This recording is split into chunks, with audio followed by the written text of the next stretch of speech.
So good day everyone. Today we are going to discuss the solar power plants. So tatalakay natin ngayon yung isa sa pinakamahalagang teknolohiya sa larangan ng enerhiya. Ito yung solar power plant nga. So sa panahon ngayon, kung saan patuloy na hinaharap ang hamon ng climate change at mataas na gastusin sa kuryente, nagiging mahalaga yung kaganapan ng mga alternatibong mapagkukunan ng enerhiya. Isa na dito yung solar energy na siyang pangunahing pinagkukunan ng kuryente sa mga solar power plants. So, solar power plants. So, how do solar power plants work? So, solar power plants uses the sun rays to produce electricity. So, it has two main types. So, the photovoltaic system it uses energy from the sun and converts it into the electricity using a solar panel. Next naman is yung solar thermal system. So ito naman yung uses mirrors naman siya to collect energy from the sun to heat a certain fluid to high temperature. So this fluid then transfer heat to water, which becomes superheated steam. So the pressure from the steam causes the turbine to turn into electricity. So yun. So yung solar power plant, nagko-convert siya ng energy na makakalikha ng kuryente. So hindi tulad ng traditional na planta na gumagamit ng mga fossil fuels tulad ng uling o langis. O dito naman sa solar power plants is yung malinis at walang usok at hindi nakakasira ito ng kapaligiran. So kumbaga, yung ginagamit dito is hindi siya mga fossil fuels. So yan. Mayroon tayong dalawang uri. So una dito is yung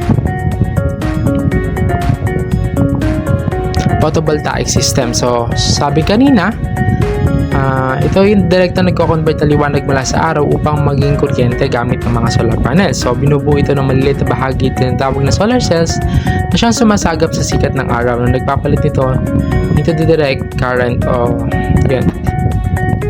So ngunit ang karamihan sa mga appliances at kagamitan ay gumagamit na rin ng alternating currents. Kaya naman kinakailangan ng isang inverter upang gawing AC electricity ang enerhiyang nagmumula sa solar panels bago ito may ipamahagi sa mga bahay or mga establishmento. So, sa madaling salita, ang prosesong ito ay maaaring hatiin sa tatlong pangunahing hakbang. So, una is yung pagsagap ng sikat ng araw. So, ginagawa ito sa mga solar panels gamit ang photovoltaic cells. So, pangalawa is yung pag-convert ng enerhiya. So, sumula sa sikat ng araw, ginagawang direct current electricity ang enerhiya. So, pangatlo naman is yung pagpapalit ng kuryente sa AC. So, gamit ang inverter, yung DC electricity ay ginagawang alternating current upang magamit sa mga tahanan at mga establishmento na ginagamit sa negosyo. So, yun. Isa sa mga pangunahing bentahe ng photovoltaic system ay maaari itong gamitin sa maliitang sukat gaya ng paglalagay ng solar panel sa mga bubong ng bahay or mga gusali. Maaari rin itong gamitin sa malakihan saklaw tulad ng mga solar farms. So, na may daan-daang libong solar panels upang makapagbigay ng kuryente sa buong bayan o lungsod. So, kumbaga dito tayo sa unang type magpo-focus. So, syempre paliwanag din natin yung pangalawang type na natakal na rin natin yung mga nakaraan. So, yung solar thermal system, yung pangalawang uri ng solar power plant. So, sa halip na direktang gawing kuryente ang sikat na araw tulad ng ginagawa ng photovoltaic system, yung sistema naman ito ay gumagamit ng init mula sa araw upang lumikha ng enerhiya. So, narito kung paano ito gumagana. Una is yung pagsagap ng enerhiya mula sa araw. Gumagamit ng solar thermal system ng mga malalaking salamin o mirrors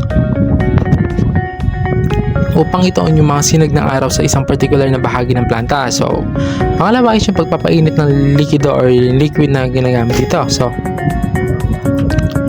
yung enerhiya ito is gumagamit sa pamamagitan ng isang likido na maaaring langis o special na uri ng tubig hanggang sa napakataas na temperatura. So, pangatlo naman is paggawa ng singaw. Kapag yung likidong ito ay naging napakainit, inililipat nito yung sa tubig upang makalikha ng singaw. So, Pang-apat is paglikha ng kuryente. Yung singaw naman na yun is may sapat na presyon upang paikutin yung isang turbine. Siya namang nagpapakilos sa generator upang makalikha ng kuryente. So, ang solar thermal system ay madalas gamitin sa malalaking planta ng kuryente dahil kaya nitong makapag-imbak ng kuryente or init na makapagbibigay ng kuryente kahit sa gabi o sa maulap na panahon. So, tulad ng sinabi ko, mag-focus tayo sa photovoltaic power system. So, how do solar cells look like? So, meron tayong monocrystalline solar panel and polycrystalline solar panel. So, ano ba yung dalawang to? So, dahil ang photovoltaic system is karaniwang ginagamit sa mga tahanan at gusali, mahalagang malaman natin yung dalawang paunahing uri ng solar panels na ginagamit dito. So, una dito is monocrystalline solar panel. So, ginagawa mula sa buong piraso ng silicon. So, ginawa mula sa buong piraso ng silicon, kaya mas mataas ang efficiency o kakayahang mag-convert ng sikat ng araw sa kuryente. So yun, karaniwang kulay itim at mas makinis na hitsura. So mas matibay at may mahabang tagal ng buhay kumpara sa ibang uri ng solar panel. So mas mahal nga lang ito, ngunit mas mahusay sa paglikha ng enerhiya. So pangalawa naman is polycrystalline solar panel. So ginawa mula sa pinagsama-sama ring silicon crystals, kaya mas mura kaysa sa monocrystalline. So kulay asul naman ito at may medyong magaspang na texture. So bahagyang mas mababa yung efficiency nito, ngunit mas cost effective para sa mga budget friendly na proyekto. Sa larawan na ito, ipinapakita kung paano ang itsura ng isang solar cell at ano-ano ang mga pangunahing bahagi nito. Mga bahagi ng solar cell. Glass. Ito ay ang kadalasang ginagamit. Ito ang pinakaibabaw na bahagi ng solar cell. Nagsisilbing proteksyon laban sa ulan, alikabok at iba pang elementong maaaring makasira sa loob ng solar cell. Pangalawa ay ang anti-reflection coating. Ang patong na ito ay tumutulong upang hindi masayang ang liwanag ng araw sa pamamagitan ng pag-iwas sa pagbalik ng liwanag. Mas maraming liwanag na na-absorb, mas maraming kuryente ang nalilikha. Pangatlo ay ang metal grid. Ito ang pinakakable o bakal na nasa ibabaw ng silicon. Kinokolekta nito ang kuryente na nalilikha ng solar cell. Ang pang-apat ay N-type silicon. Ito ay uri ng silicon na may dagdag na electron. Ito ang parte ng semiconductor na tumutulong sa paglikha ng electric current. Ang pang-lima ay ang P-type silicon. Ito ay uri ng silicon na kulang sa electron or may hole. Kailangan ito para makabuo ng junction sa pagitan ng N-type at P-type na mahalaga sa paggalaw ng kuryente. Ang pang-anim ay ang metal plate, ang pinakailalim ng solar cell. Ito ang nagsisilbing likurang electrode kung saan dumadaloy ang kuryente palabas sa solar panel. Sa madaling sabi, ang solar cell ay binubuo ng iba't ibang layer na nagtutulungan para mag-convert ng liwanag ng araw sa kuryente. Ang mga ito ay may kanya-kanyang tungkulin upang maging epektibo ang pagbuo ng enerhiya mula sa araw.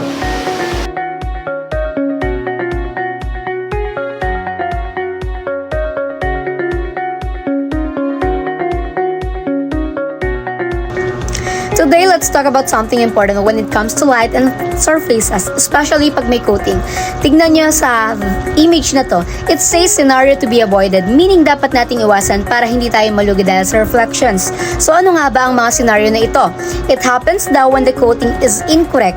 Imagine yung light waves natin, parang maliliit na alon yan na dumarating sa isang surface like a glass. Ideally, gusto natin lahat ng energy ay pumasok sa glass, di ba?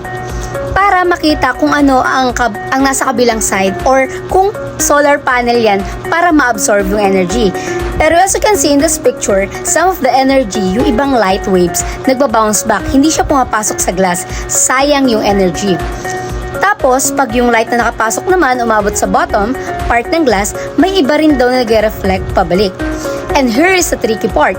If the light nag-reflect siya sa bottom, hindi directly aligned doon sa unang reflection, sa top, okay lang yon. Pero what if this is the scenario to be avoided? What if the reflection from the bottom dahil sa kapal ng properties ng coating ay perfectly aligned or in phase?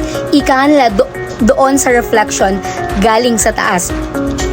Imagine, two waves na sabay-sabay yung nagpag-angat at pagbaba. Pag nag-meet yan, mas lalo silang lumalakas, right? So, in this case, maraming light energy na nag-reflect pabalik at mas kaunti ang nakakapasok.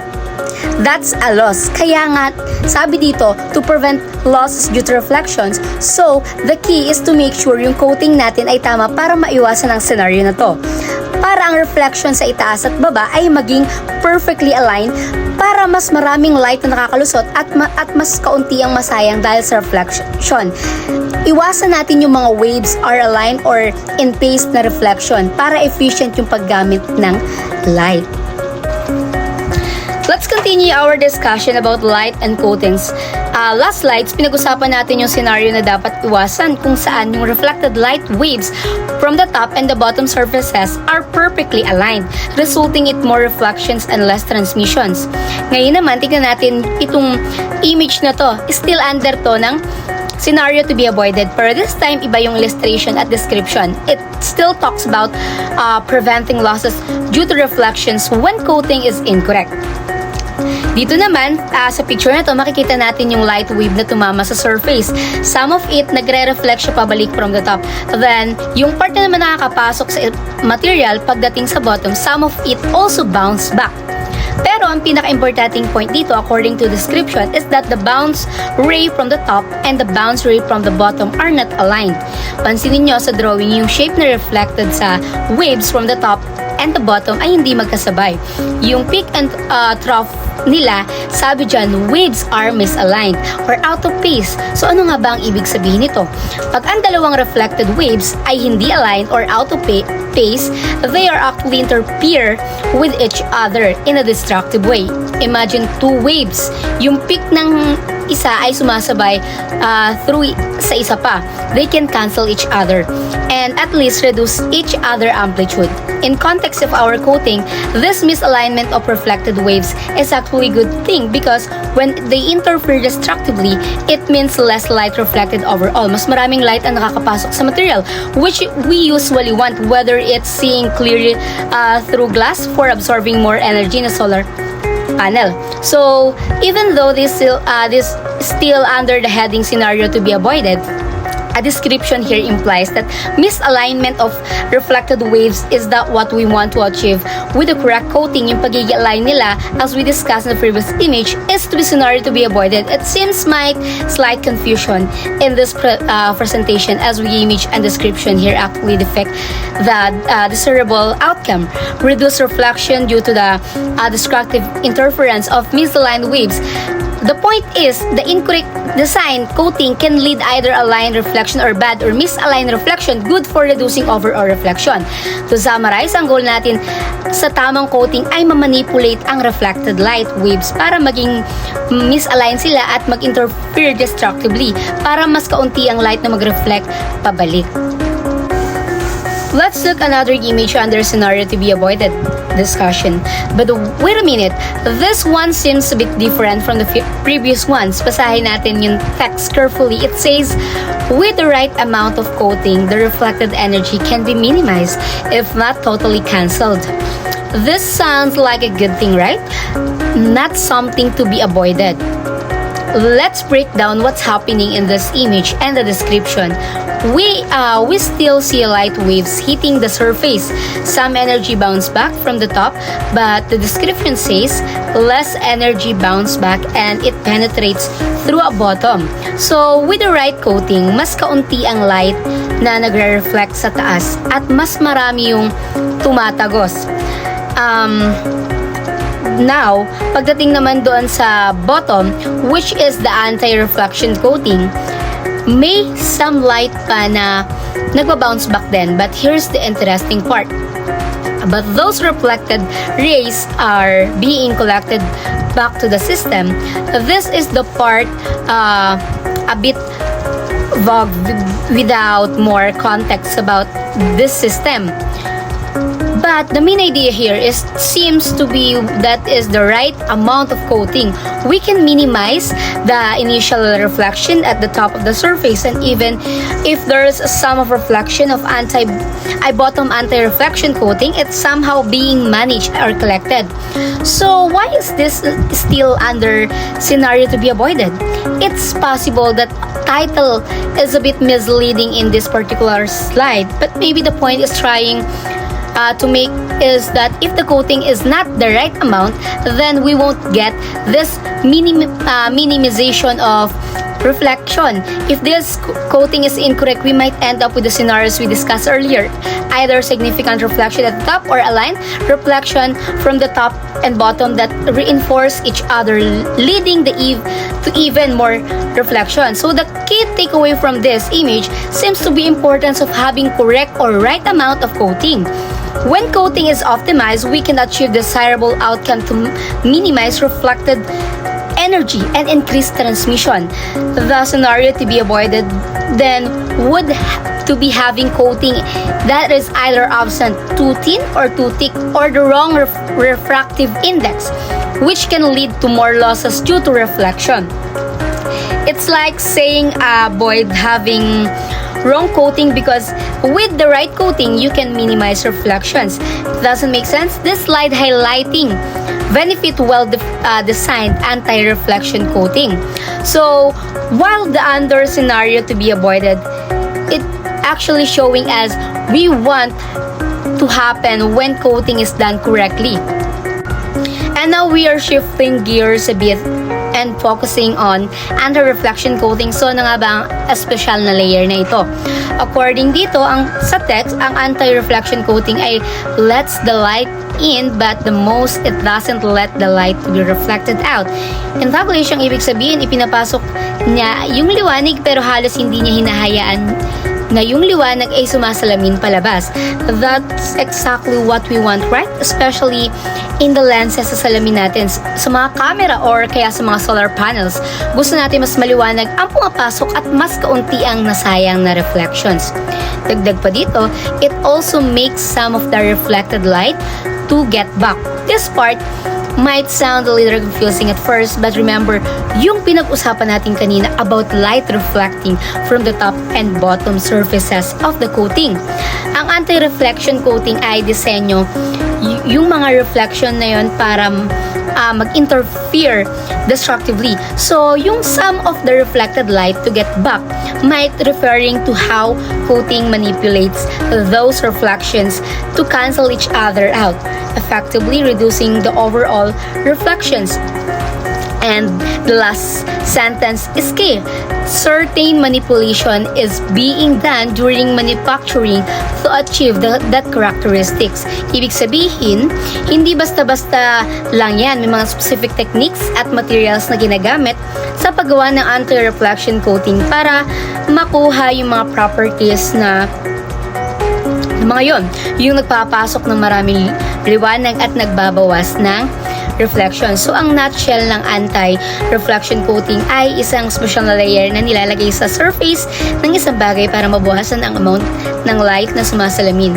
Ginagawa ito para mas maraming liwanag ang makapasok at ma-absorb depende kung anong gamit nung bagay na yon. At para mangyari yon, may mga special na process sa manufacturing para ma-achieve yung mga kakaibang characteristics na yon. Now this slide shows focus the structure of a solar cell, particularly the silicon junction, which is the heart of the photovoltaic process. And it asks what would happen if the silicon junction were exposed or just let the sunlight strike at it without any productive layers. Now the silicon, being a semiconductor, has a shiny surface that reflects the light. Without an anti-reflective coating, nearly 30% of sunlight will be lost due to reflection. Maring ma-reduce nito significantly yung efficiency ng solar cells dahil magiging less yung light energy na i-absorb at i-convert dito into electricity. This emphasizes the importance of barrier layers like anti-reflective coatings to enhance energy absorption and improve solar panel efficiency. Moving on to the next slide, it introduces the core concept behind solar energy generation or the photovoltaic effect. And it poses a key question: what happens inside the solar cell that allows it to generate electricity when sunlight hits it? This question serves as the foundation for understanding how solar panels work. And the photovoltaic effect is the process where light energy or photons strikes the surface of a solar cell and excites electrons, allowing them to move at mag-generate an electric current. And before diving into the detailed mechanism, this slide sets the stage by prompting us to first define what the photovoltaic effect is. And to explain further what photovoltaic effect is, it is the process by which certain materials like silicon generate voltage and electric current when exposed to sunlight. This phenomenon, both physical and chemical, occurs because light energy excites electrons, allowing them to move at may create ng electric flow. Para gumana ang effect na ito, kailangan may material na kumilos bilang semiconductor. Ibig sabihin, kaya nitong bahagya or partially mag-conduct ng kuryente kapag na-energize ng ilaw. This principle is the foundation of solar panels, enabling them to convert sunlight into clean, renewable energy, making it a key technology in the transition to sustainable power solutions. Moving on to this slide, inside a copper conductor with no voltage applied, its valence electrons are free to move, but do so randomly. Copper, being a good conductor, has a sea of free electrons that are not bound to a specific atom, allowing them to transfer between atoms. On the other hand, without an external voltage, these electrons' movements are disordered and do not create a net flow of electric current. Itong random na galaw ay natural na characteristic or katangian ng mga conductor at nagiging maayos na daloy ng kuryente lang kapag may naka-apply na voltage na nagtutulak sa mga electrons sa isang specific direction. Ano nga ba ang photovoltaic effect?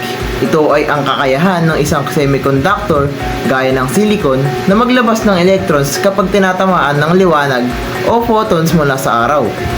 Kapag ang silicon semiconductor ay naka-absorb ng sapat na energy mula sa sunlight, ang photons ay maaaring makasapat upang makatanggal na isang electron mula sa orbit nito. Dahil dito, ang electron ay magiging malayang gumalaw sa loob ng sistema. Makikita natin dito sa figure ang lattice structure ng silicon atoms.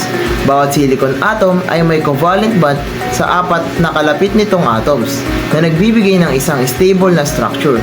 Gayunpaman, kapag may sapat na energy mula sa photons ng araw, ang ilang electrons ay mawawala sa bonding at magiging free electrons na siyang ginagamit upang makalikha ng kuryente o electric current. Ano nga ba ang PN junction at doping?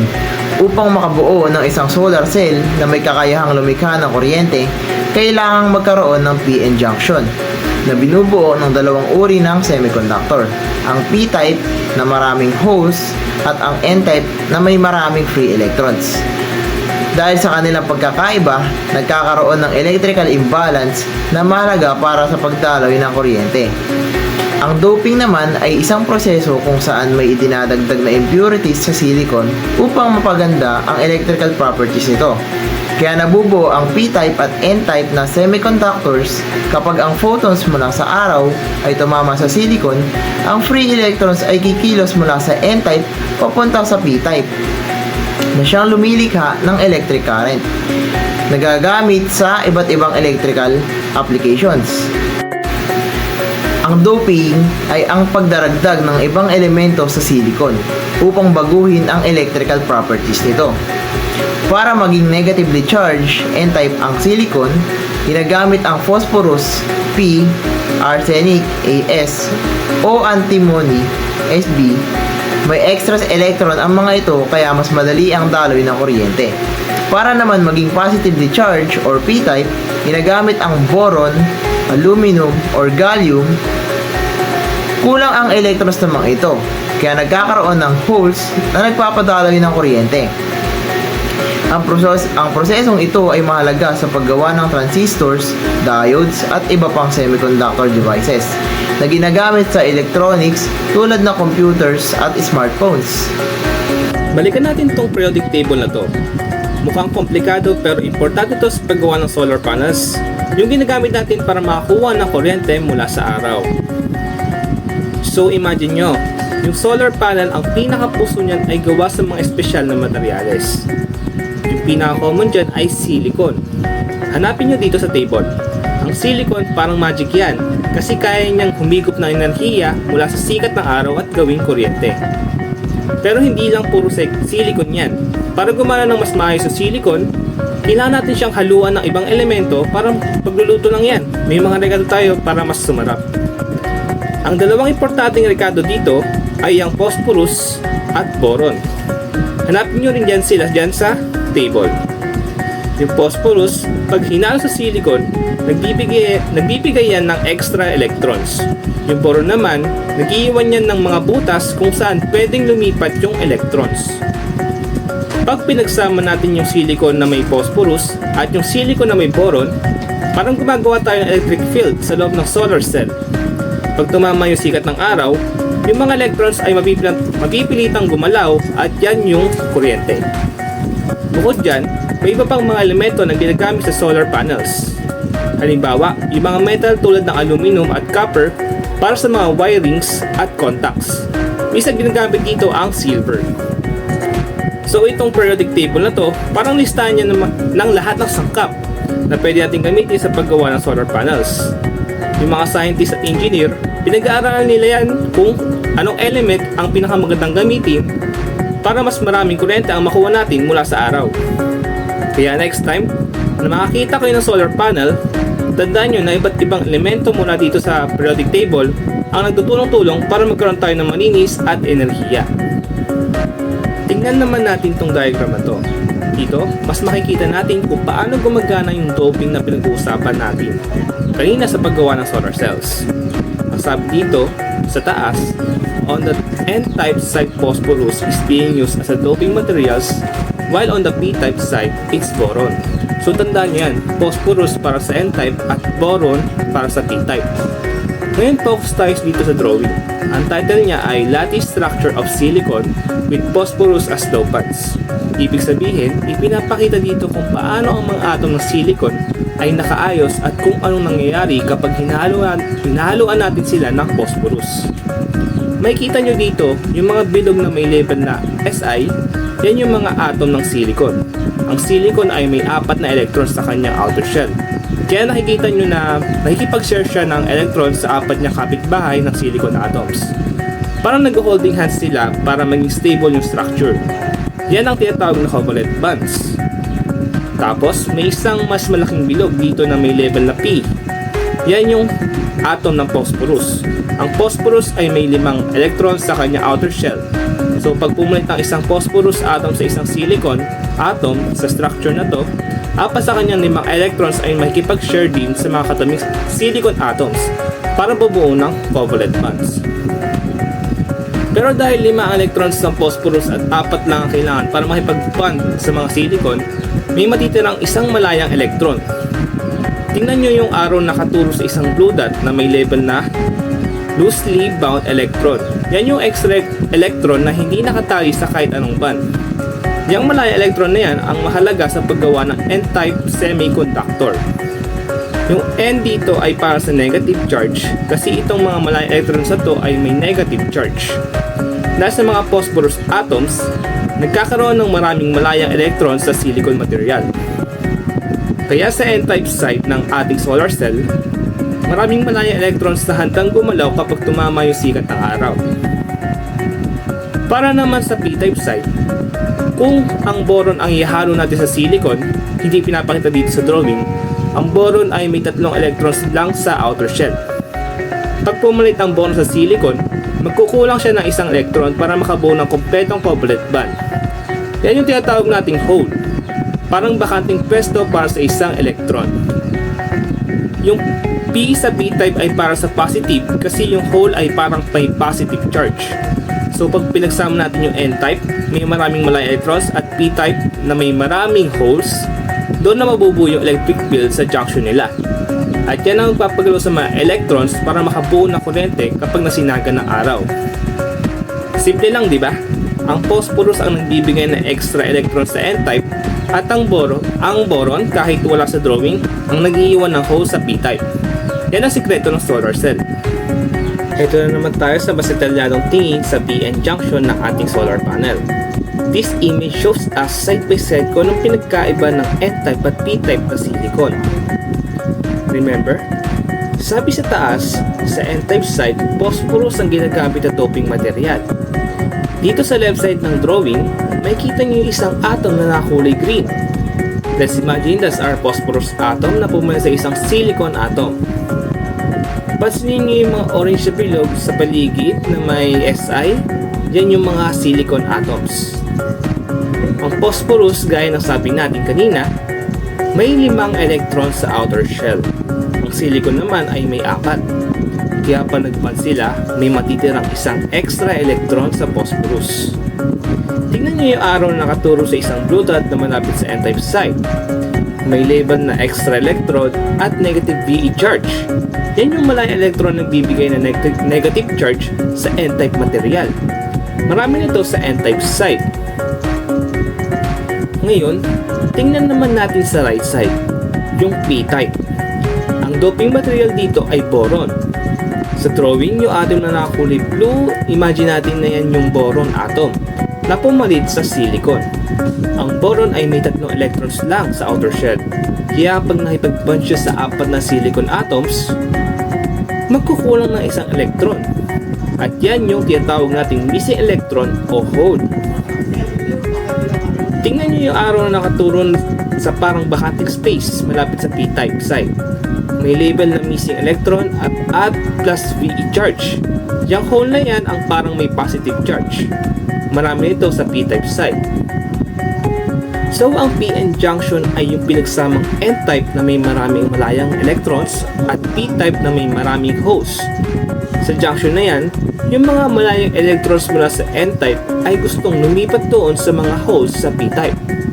Yan ang nagbubuo ng tinatawag nating depletion region at electric field sa junction.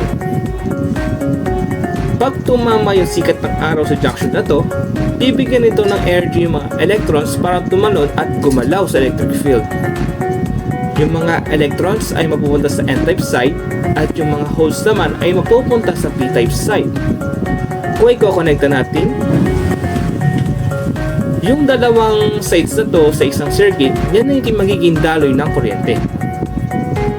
Kaya napakalaga ng doping gamit ang phosphorus sa n-type at boron sa p-type para makagawa tayo ng p-n junction na siyang puso ng ating solar cell. Simple lang, di ba? Electrons sa n-type holes sa p-type. At yan ang nagtutulak sa kuryente mula sa araw. Dito tayo sa mismong heart ng ating solar cell, ang p-n junction. Tingnan nyo tong image na to. Pinapakita dito kung ano nangyayari sa pagitan ng p-type at n-type na silicon. Sa left side, makikita natin yung p-type na silicon. Remember, ang doping material dito ay boron. Ang boron ay may kulang na electron, kaya nagkakaroon tayo ng mga holes o bakanting pwesto, represented by the plus sign sa right side. Marami tayong positive charge carriers dito syempre. At sa taas naman ng left side, makikita natin yung n-type na silicon. Ang doping material dito ay phosphorus. Ang phosphorus ay may sobrang electron, kaya nagkakaroon tayo ng mga malayang electrons represented by the minus sign sa right side. Siyempre, marami din tayong negative charge carriers dito. Ngayon, anong mangyayari pag pinagsama natin itong dalawang to? Sabi dito sa text sa baba, since there is the rush of electron from the n side towards the p side. Ibig sabihin, yung mga malayong electrons mula sa n-type ay gustong pumunta doon sa mga holes sa p-type para punuin yun. Para nagkakaroon ng migration ng electrons. At kapag nangyari yun, yung mga electrons na lumipat ay mag-fill up sa mga holes malapit sa junction. Ano kaya ang resulta nito? The charge of the two sides will be reversed, making the boron dope p side become slightly negative and the phosphorus dope n side slightly positive. Dahil yung ang p side ay nakatanggap ng electrons or negative charge, magiging slightly negative ito malapit sa junction. At dahil yung n side ay nawala ng electrons, magiging slightly positive ito malapit sa junction. Yung area na yan kung saan nagkaroon ng charge separation, yung negative sa p side at positive sa n side, yan ang tinatawag nating depletion region. Wala masyadong pre-charge carriers dito kasi nag-recombine na yung electrons at holes. Ang mahalaga dito, nagkaroon tayo ng electric field sa loob ng depletion region na nakadirekta mula sa positive n side papunta sa negative p side. Yung electric field na yan ang susi sa paggawa ng kuryente mula sa araw. Pag tumama yung photon o light particle sa depletion region o malapit dito at nag-knock off ng electron, yung electric field ang magtutulak sa electron papunta sa N side at sa hole papunta sa P side. Yan ang magiging sanhi ng daloy ng kuryente kapag kinabit natin yung solar cell sa isang external circuit. So tandaan nyo, ang PN junction ay nabubuo dahil sa pag-migrate ng electrons mula sa N-type papunta sa P-type na nagresulta sa depletion region at electric field. Yan ang nagpapagana ng ating solar cell. Ay, solar panel pala. Ang PN junction ay isang mahalagang bahagi ng mga solar panels na siyang responsable sa pag-convert ng sikat ng araw sa elektrisidad. Sa simpleng paliwanag, binubuo ito ng dalawang pangunahing bahagi, ang N-type layer at ang P-type layer. Ang N-type layer ay manipis at heavily doped. Ibig sabihin, marami itong free electrons na madaling gumalaw, samantalang ang P-type layer naman ay mas makapal at lightly doped lang siya, kaya mas marami itong holes na tumatanggap ng electrons. Kapag pinagdugtong-dugtong ang dalawa, pag pinagdugtong ang dalawang layers na ito, nagkakaroon ng depletion region, isang zone kung saan may kakulangan ng free electrons at holes. Ang electric field sa region na ito ang siyang nagtutulak sa mga charge carriers, dahilan kung bakit nagkakaroon ng daloy ng kuryente sa isang solar cell. Kapag ang liwanag ng araw ay tumama sa N-type layer, ang ilang photons mula sa liwanag ay may sapat na energy upang palayain ang mga electrons mula sa kanilang atomic bonds. Sa prosesong ito, nabubuo ang pairs ng free electrons at holes. Dahil sa presensya ng electric field sa depletion region, ang mga electrons ay itinutulak papunta sa N-type side, habang ang mga holes naman ay tinutulak papunta sa P-type side. Ang paggalaw ng mga charge carriers na ito ay siyang lumilikha ng electric current na siyang ginagamit upang paganahin ng ating mga devices. Habang mas maraming photons ang tinatanggap ng solar cells, mas maraming charge carriers ang nabubuo, kaya mas maraming kuryente ang na-generate. Kaya naman, ang efficiency ng solar panels ay nakadepende kung gaano karaming liwanag ang kayang i-absorb at i-convert nito sa kuryente. Sa sandaling mabuo ang PN junction, hindi agad-agad gumagalaw ang mga electrons at holes nang walang kontrol. Sa halip, nagkakaroon ng natural equilibrium kung saan ang depletion region ay kumikilos bilang isang barrier na pumipigil sa sobrang paggalaw ng mga charge carriers. Sa loob ng depletion region, mayroong built-in electric field na nagre-resulta sa natural na paghihiwalay ng positive at negative charge carriers. Dahil dito, nagkakaroon ng katangian na parang baterya na nagbibigay ng potensyal upang makagawa ng kuryente kapag tinamaan ng sikat ng araw. Kapag ang isang external circuit ay kinonekta sa solar cells, ang mga electrons na naitulak ng N-type layer ay dadaloy papunta sa circuit bago bumalik sa P-type layer na nakukumpleto ang electric current. Ito ang dahilan kung bakit ang mga solar panels ay isang napaka-epektibong paraan ng paglikha ng kuryente na mula sa sikat ng araw. Ang isang photovoltaic or PV power plant ay isang pasilidad na gumagamit ng solar panels upang makolekta ng sikat ng araw at gawin itong kuryente. Ito ang mga bahagi nito. Una, solar panels. Ang mga ito ang pangunahing bumubuo ng system.